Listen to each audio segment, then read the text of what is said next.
সম্মানিত ভিউয়ার ও সুপ্রিয় শিক্ষার্থীবৃন্দু, এনএসআইটি সলিউশনের পক্ষ থেকে আপনাদের সকলকে আজকের ভিডিওতে স্বাগত জানাচ্ছি। আমরা আজকে মূলত নবম শ্রেণীর তৃতীয় সপ্তাহের বিজ্ঞান বিভাগের শিক্ষার্থীদের জন্য যে অ্যাসাইনমেন্টটি দেওয়া হয়েছে, অর্থাৎ রসায়ন অ্যাসাইনমেন্ট 2, অর্থাৎ রসায়নের দ্বিতীয় অ্যাসাইনমেন্টটি নিয়ে আমরা কিছু গুরুত্বপূর্ণ কৌশল আপনাদের সাথে শেয়ার করব। আশা করি আপনারা এই পুরো ভিডিওটি দেখলে এই রসায়ন অ্যাসাইনমেন্টটি খুব সুন্দরভাবে তৈরি করতে পারবেন। তো কথা না বাড়িয়ে আমরা আমাদের ভিডিওর মূল অংশে চলে আসি। আমরা এখানে দেখছি নবম শ্রেণীর রসায়ন বিষয়ের যে অ্যাসাইনমেন্টটি অর্থাৎ নির্ধারিত কাজটি দেওয়া হয়েছে, অধ্যায় ও বিষয়বস্তুর শিরোনাম, চতুর্থ অধ্যায় পর্যায় সারণী। আর আমাদের কভার পৃষ্ঠায় যে শিরোনামটি হবে সেটি হচ্ছে পর্যায় সারণী।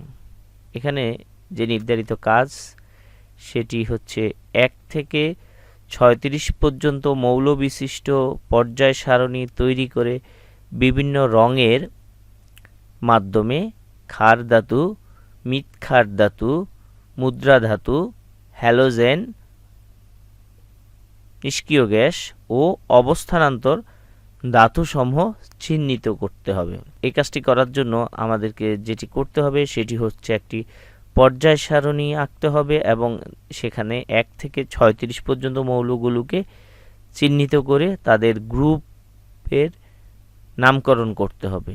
অর্থাৎ এখানে যে বিষয়গুলোর কথা বলা হয়েছে সেগুলো আলাদা আলাদাভাবে আমাদেরকে চিহ্নিত করতে হবে। আমরা এখানে কাজটি শুরু করার আগে আমরা উপরে একটা হেডিং লিখতে পারি, যেটা হচ্ছে 1 থেকে 36 পর্যন্ত মৌল বিশিষ্ট পর্যায় সারণী তৈরি করে বিভিন্ন রঙের মাধ্যমে ক্ষার ধাতু, মৃৎ ক্ষার ধাতু, মুদ্রা ধাতু, হ্যালোজেন, নিষ্ক্রিয় গ্যাস ও অবস্থানান্তর ধাতুসমূহ চিহ্নিত করা হলো। আধুনিক পর্যায় সারণীতে 118টি মৌল রয়েছে।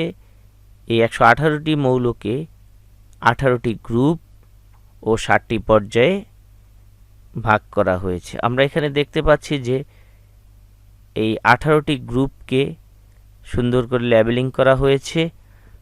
আর এখানে প্রত্যেকটা গ্রুপের কিন্তু যেই যে তাদের ধর্ম অনুযায়ী, তাদের বৈশিষ্ট্য অনুযায়ী, তাদের পারমাণবিক সংখ্যা অনুযায়ী তাদের কিন্তু এক একটা গ্রুপে এবং পর্যায়ে স্থান দেওয়া হয়েছে। আমরা বেসিক্যালি এখানে যে জিনিসটা দেখতে পাচ্ছি যে আমরা এখানে 1 নং গ্রুপে শুধু হাইড্রোজেন বাদে এখানে বাকি যে মৌলগুলো রয়েছে সেগুলো সবই ক্ষার ধাতু এবং এদের প্রত্যেকের কালার আমরা এক দেওয়ার চেষ্টা করেছি। যেহেতু এখানে ক্ষার ধাতুকে আমাদেরকে আলাদা করে দেখাতে বলা হয়েছে, আমরা এখানে এই একটা কালারে ক্ষার ধাতুগুলো চিহ্নিত করেছি। আমরা এরপরে আসি 2 নং গ্রুপে আমাদের যে মৌলগুলো রয়েছে এই যে একটু বাদামি কালারের, সেগুলো হচ্ছে মৃৎ ক্ষার ধাতু। আমাদের 3 থেকে যে এই যে 11 পর্যন্ত যে মৌলগুলো রয়েছে সেগুলো হচ্ছে সবই অবস্থানান্তর ধাতু। আমরা এদেরকে যে একটা কালারে আমরা কিন্তু এখানে লেবেলিং করেছি। আমাদের এখানে যে 29 নম্বর মৌলটি রয়েছে কপার, সেটি হচ্ছে মুদ্রা ধাতু। আর আমরা এখানে দেখতে পাচ্ছি যে আমাদের 17 নং গ্রুপে যে মৌলগুলো রয়েছে সেগুলো হচ্ছে হ্যালোজেন মৌল। এখানে ফ্লোরিন, ক্লোরিন, ব্রোমিন এগুলো সবই হ্যালোজেন মৌল। আমাদের এখানে আমরা যে সর্বশেষ 18 নং গ্রুপে যে মৌলগুলো দেখছি সেগুলো হচ্ছে সবই নিষ্ক্রিয় গ্যাস। এই যে আমরা এখানে নিষ্ক্রিয় গ্যাসের একটা কালার দেওয়ার চেষ্টা করেছি। এছাড়াও আমাদের রয়েছে যে সবুজ যে মৌলগুলো সেগুলো হচ্ছে অধাতু। আর আমাদের এই যে ব্রোমিন, সিলিকন, এই যে এখানে যে মৌলগুলো রয়েছে ছাই কালারের, এগুলো হচ্ছে সবই উপধাতু। আমরা এখানে যে কাজটি করতে বলা হয়েছে, আমরা এখানে ক্ষার ধাতু, মৃৎ ক্ষার ধাতু, অবস্থানান্তর ধাতু, মুদ্রা ধাতু, উপধাতু, অধাতু, হ্যালোজেন, নিষ্ক্রিয় গ্যাস এবং প্রত্যেকটা কিন্তু আলাদা আলাদা কালারে আমরা এখানে ইন্ডিকেট করেছি। তো আসলে শিক্ষার্থীরা, তোমরা তোমাদের খাতায় যদি কাজটি করতে চাও তাহলে তোমরা কিন্তু তোমাদের খাতায় সুন্দর করে প্রত্যেকটাকে আলাদা আলাদা রং দিয়ে সুন্দর করে আঁকতে পারবা।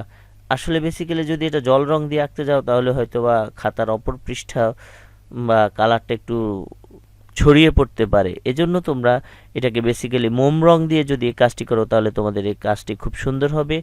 আশা করি এই ভিডিওটি দেখে তোমরা তোমাদের রসায়ন অ্যাসাইনমেন্টটি খুব সুন্দর করে তৈরি করতে পারবে। তো তোমরা যারা এখনও আমাদের এই চ্যানেলটি সাবস্ক্রাইব করো নাই, আমাদের এই চ্যানেলটি সাবস্ক্রাইব করে আমাদের সঙ্গে থাকবে